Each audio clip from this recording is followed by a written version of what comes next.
You know, there has been a lot said about big tech censorship of what transpired around the origins of the COVID-19 virus and where this came from, how it moved to a pandemic. And then there's also questions about what the American people were told and the timeliness or lack thereof of what they were being told. We know that Facebook recently reversed their decision on taking down any kind of information that said it came from the lab in Wuhan, that Beijing should be held to account. YouTube had previously announced that it would censor any content that contradicted the Beijing-run and China-funded World Health Organization. The result of this quarter century has been that it has allowed a handful of internet big tech platforms to grow enormously large, enormously rich, and enormously powerful to the point where they decide what is the news. They decide what information the public is going to get and what information is going to be blocked. And it's not just the Wuhan virus, which is an outrage, as my colleagues have just described.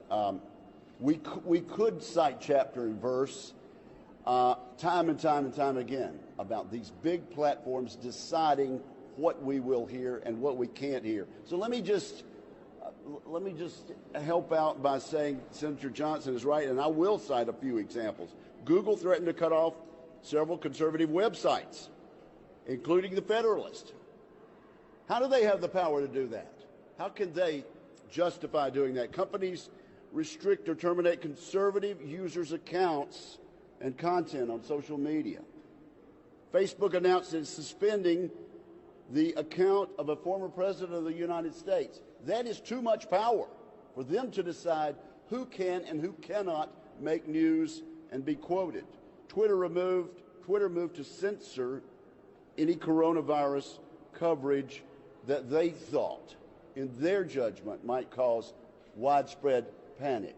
How does a multi-rich, powerful internet platform get to make that decision? And I could go on and on and on. That's why I've joined with senators like Senator Blackburn in trying to correct the Section 230 gaps, but also why I'm introducing legislation to make it clear that these large internet tech platforms cannot discriminate.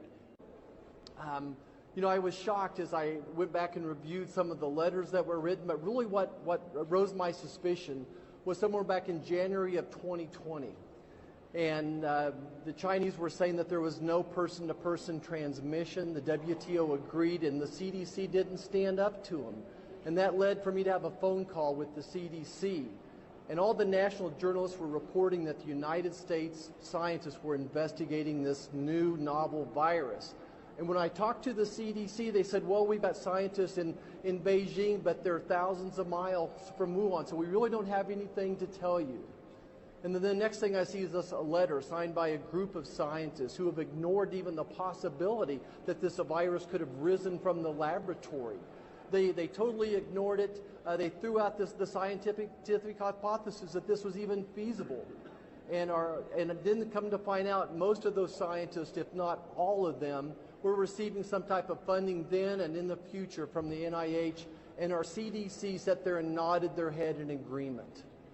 And then national journalists, big tech companies, they worked together to suppress this story. They worked together to censor those of us who thought that this virus may have originated there.